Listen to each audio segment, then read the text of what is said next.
Hi everyone, and welcome back to Catholic Table Talk Podcast, the podcast where everything Catholic is on the table, coast to coast and around the world in many different countries. Thank you all for listening in all the different countries that you are listening from, as well as, like I said, coast to coast, and the US of A.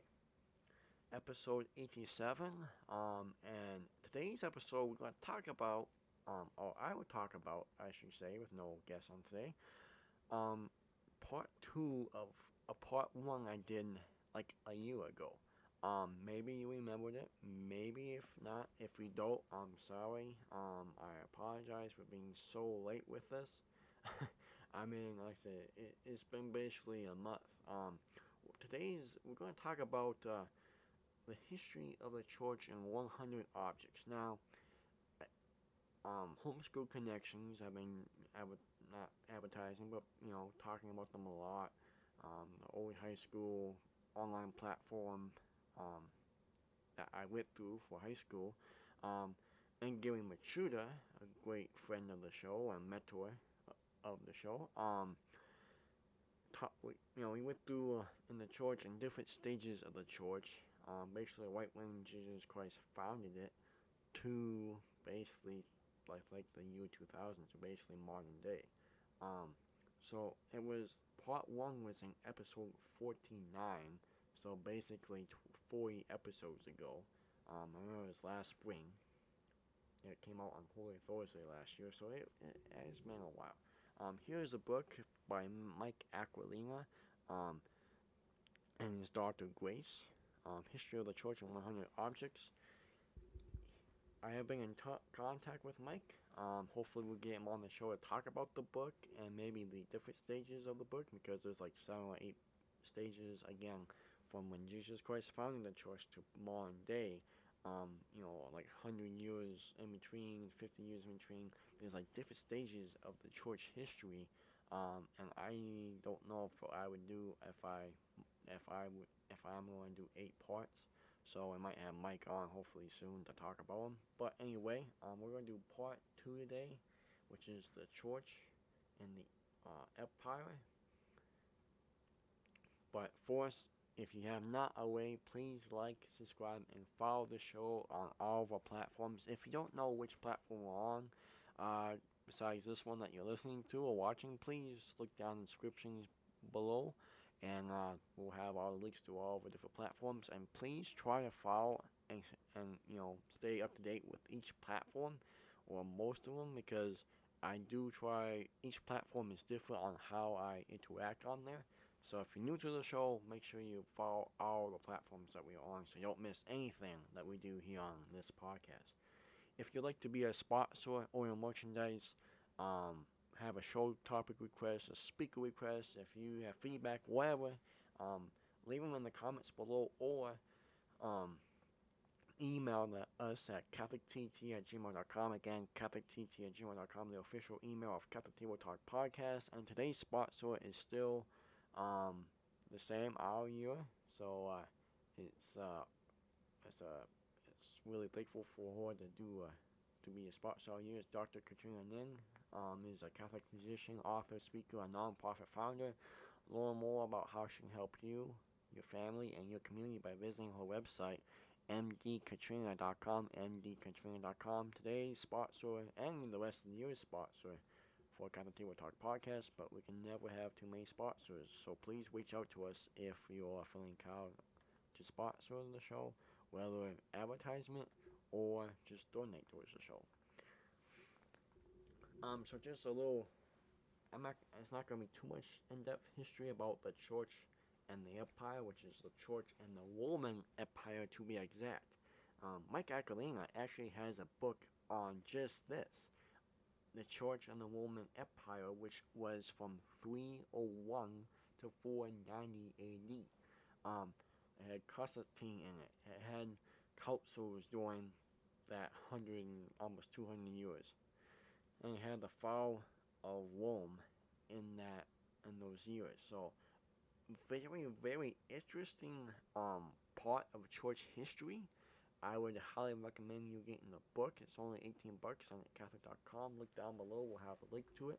The Church and the Roman Empire 301 to 490.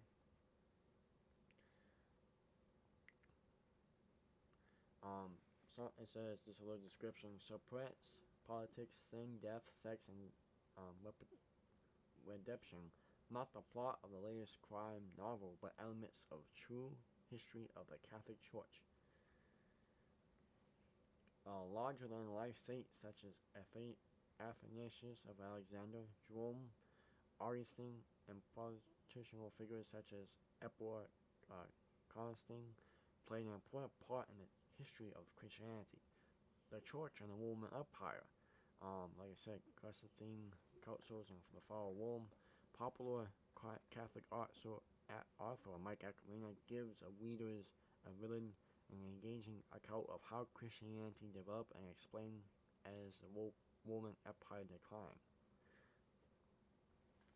So again, um, he has stuff. He has the book just on that. Also, other books you might like if you like this, Catholic Controversies, by uh, Stephen Gabriel, as well as this one. I have not read it out yet. I really should. Timeless: A History of the Catholic Church.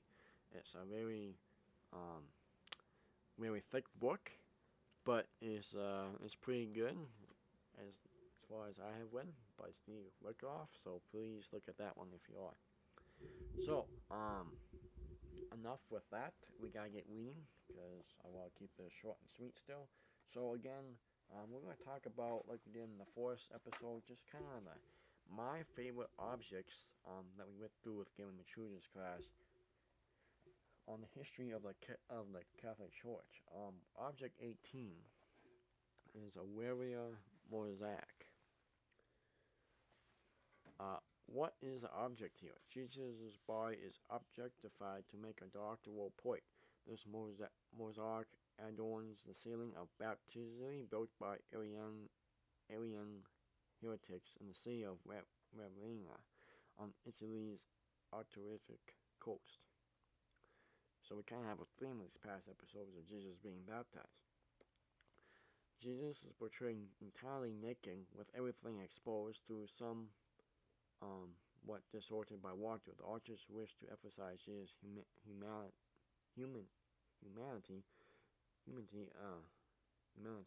as the aliens rejecting his dignity and contrary with the Father.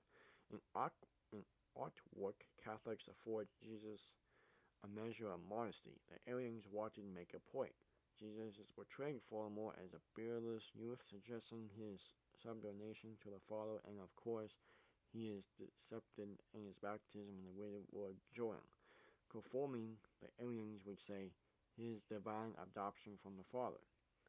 Arianism was, like many heresies, a semi-rational proposition. It seemed to make sense, which, let's be realistic,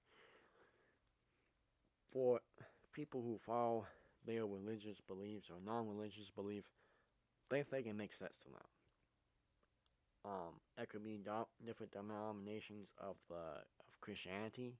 It could be atheism, Arianism, Islam. All to them, if you ask the followers of that religion, of that culture, it all makes sense to them. So that's really nothing surprise right there. And makes sense, and that's why it succeeded to such a remarkable degree. What, after all, were Christians to make of the Trinity, of threeness that is oneness? What were Christians to make of the interaction of entirety and time in the life of Jesus? The gospel proposed mysteries it did not explicate. In the 2nd and 3rd centuries, Christians attempted a variety of approaches to the mysteries. Sometimes even great minds like Justin Martyr and Origen spoke of them with language that would be judged enormous or impulsive by later generations. During times of persecution, however, such controversies tended to remain bushfires that blazed up and burned out quickly. So again, I'm not going to read it out because most of these objects, they're short, they're about 2, maybe 3 pages long. Um, but just kind of get the over speed here. Arius was the priest of Alexandria, Egypt, though he had studied in the rival city of Syrian Antioch. In his teaching, he emphasized God's uh, transcendence and utter solitude. He insisted that the Word of God was not truly God, nor consensual or co-equal, but rather received divinity as a gift. The Word then was creature through the greatest of creatures by far, and the Word became Son upon adoption by the Father, and God assumed the title Father only upon adopting the Word. That was his thought. Arius was an effective teacher, as you think like Martin Luther was when he left the Catholic Church and the Protestant Reformation. He often summed up his principles in tiny slogans. There was a time when he was not, he said, of the divine word, and his other one, as long as the Son did not exist, God was not the Father. He wrote hymns with catchy tunes that spread his doctrines abroad and with astonishing speed. In the years AD 318 to 322, he came into conflict with his bishop Alexander of Alexandria. Alexander was bright, but he was no match for Arius, who was a genius of public relations. Intellectuals gravitated towards Arius. The secular authors liked what he had to say, and a growing number of bishops were inclined to give him time in the pulpits. So, and again, just you think bishops are, with the LGBT and movement, all that stuff. They let people speak in the pulpits today. Well, it happened way back when as well. Arius forced the crisis one Sunday by interrupting a homily that Alexander was preaching. The priest publicly denounced his bishop for teaching that God was eternally Father and Jesus his contrail son. Soon after, an Egyptian soldier excommunicating Arius and his followers and expelled them. On his way out of the country, Arius wrote a tract to plead his case before the widest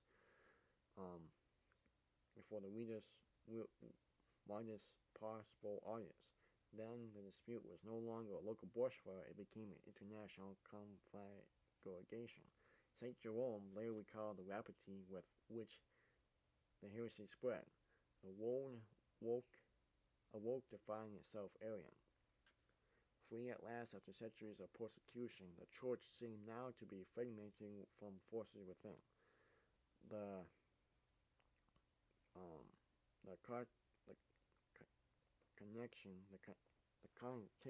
connotation often erupting into violence. So again, I mean, it's pretty messy, but that's how the church was back then. That's how it still is today. Um, Something gets out about the church that someone doesn't think is true, or something bad happens about the church, it springs like bushfire, and it kind of gets erupted with violence. It could be abortion, it could be, um, you know, um, the sex crimes committed by past priests. I mean, you just name it, it comes out to be with bad.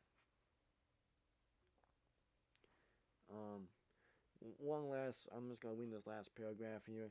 Um, Constantine grew along, and in 325 summoned the bishops to Nicene, a um, suburb of Constantinople, to meet in the council and settle matter. After heated discussion, the bishops declared that Arius' doctrine was incompatible with the apostolic faith.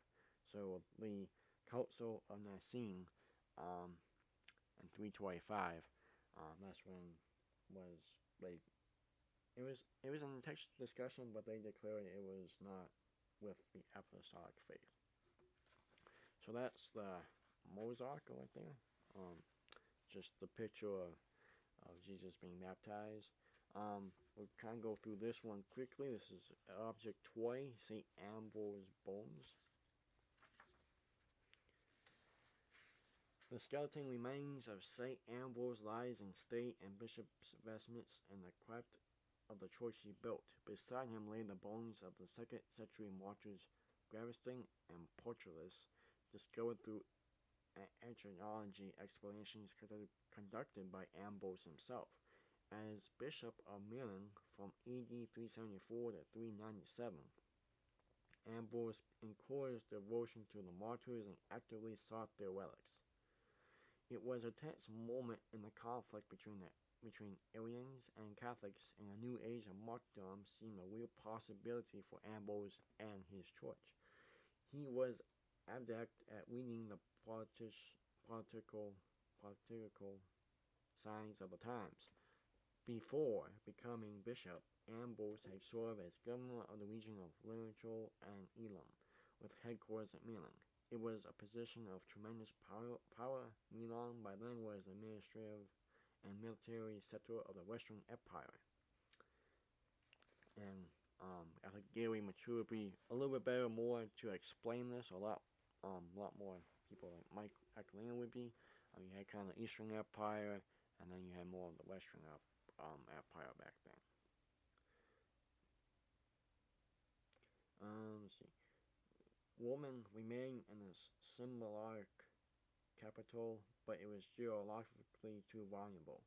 The empires, the court, and the armies had gradually moved to Milan in the second half of the 4th century. In these developments, Ambrose played an important role.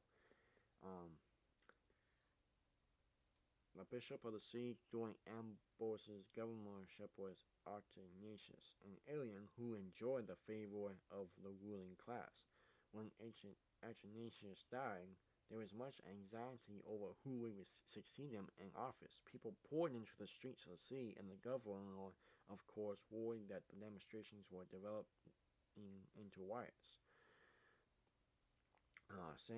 Ambrose went out to calm the mobs, and the mobs acclaimed him as bishop. He refused. And get this, he was even a baptized Christian.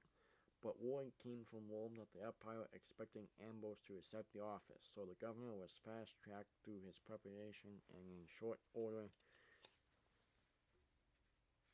you see the sacraments of intonation plus holy orders and consecration as bishop. So I'll leave it there, but St. Ambrose's bones are still in the church that he founded with the other remains of the 2 martyrs. So didn't mean to creep anyone out there or anything. Just found that pretty cool. And the last one today, like I said, is usually about 5 to 8 objects per area of the church history. So I'll keep it kind of short today. Won't try to read too much and make it too reckless or not in the mood, I should say. Last one is episode Object 27, a wedding ring. So the wedding ring is solid good gold and rather large. It must have adorned the hand of a wealthy man. Perhaps he was very much in love. The signet depicts a man and woman looking connected. Above them, uniting them, is the cross. And for anyone who is looking, see there's a picture with the cross over the man and the woman. If you're watching this, the British Museum of Art estimates that this band was made in the 5th century. Many similar rings survive from the early Byzantine era. They often show the couple united around a single word or symbol. The Chirwo Christiangram, the word harmonia, which means harmony, Tegua, meaning holy, Charles, which is grace, or the Greek letters Alpha and Omega. See Revelations, book of Revelation, chapter 1, verse 8. The message is consistent. Marriage is something sacred, divine, and sacramental. With the rise of Christianity, became a reconfiguration of society. Indeed, it was the revelation of family woes that most alarmed the persecutors of the faith.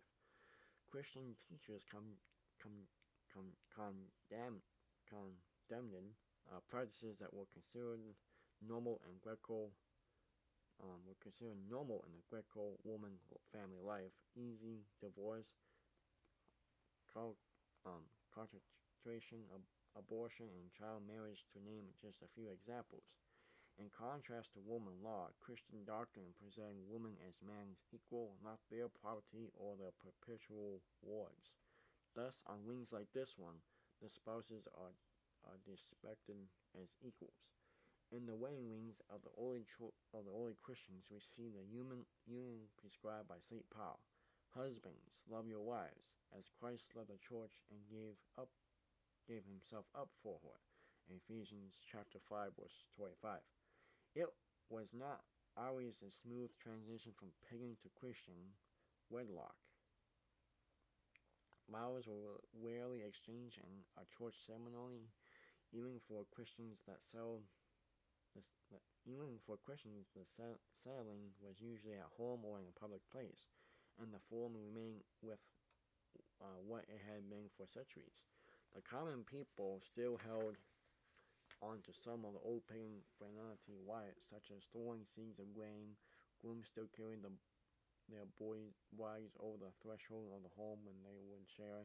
Wedding guests foretold a young couple's sexual happiness with bodily songs. Against such customs, the church fathers wailed. Here is St. John Chrysostom in the first century. Is the wedding then a feast? No, it is a sacrament, a mystery and a model of the Church of Christ. They dance at pagan ceremonies, but at ours, silence and decorum should prevail, respect and modesty. Here a great mystery is accomplished. In calling marriage a mystery, St. John Chrysostom harks back to St. Paul. For this reason, a man shall leave his father and mother and be joined to his wife, and the two shall become one flesh. This mystery, St. Paul says, is a profound one, and I am saying that it refers to Christ and the church. Ephesians chapter 5, verses 32 and 31 and 32, and in closing, Christian marriage was intended to be something essentially different from pagan marriage, and that fact should be evident in the couple's grace and charity. The family is now a privileged image of the church and even an image of the Trinity. St. John Chrysostom said that it is the third family member, the child, who strengthens the bond of husband and wife. As a marriage was a sacrament, so the wedding ring was seen as a sacred item capable of wandering off the demons assigned to troubled Christian homes. Some wedding rings with simple, deep, and prominent features were also designed to serve as personal seals, signs of new personal identity, bound invisibly to one another and to Christ.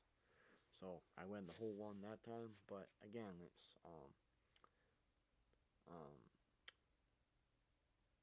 but St. John, like I said, says it's the third family member, the child, who strengthens the bond of husband and wife.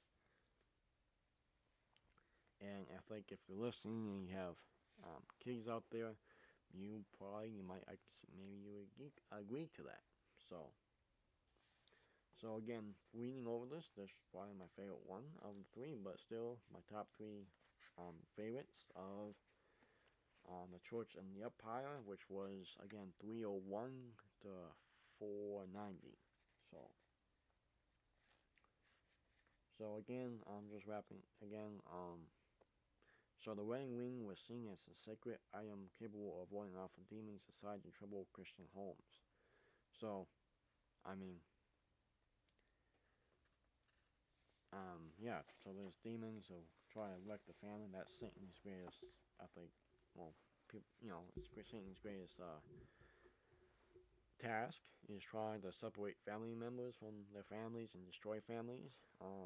So that's something to pray about and something to watch out for, because it's it brings together one another in marriage and to Christ as well. So hopefully you found that intriguing or interesting. Yeah, if you like this episode, like I said, make sure if you have it already, hit the follow button, notification button, so you never miss an episode. Again, try to follow all the platforms because I do try to make make a different make a different feeling on each platform. So try to follow each platform that we're on and tell us how we did on this episode. If you like stuff like this more, tell us about it. We'll do more of it. And again, like I say, Mike, if you're listening, hopefully have you on the show soon and talking about the book. So, but feedback is always welcome, folks, and your just your love for the show is outstanding. So thank you for that. Um, my job is to try to do better than I did last episode, and so that's one of my goals is. So as for episode 87, we are in closing. We'll see you next time. Go to the sacraments. Pray daily. Pray for good marriages, and like I said, keep learning church history. Keep learning its tradition, because it's truth. So you're not gonna find emptiness in it. Um, so it's really the word of God. It's truth, and like I said, it's if you love researching more of it, you're not gonna leave it. And we need good, strong Catholics in today's world. So see you next time on episode 88 on Catholic Table Talk Podcast, the podcast where everything is always on the table.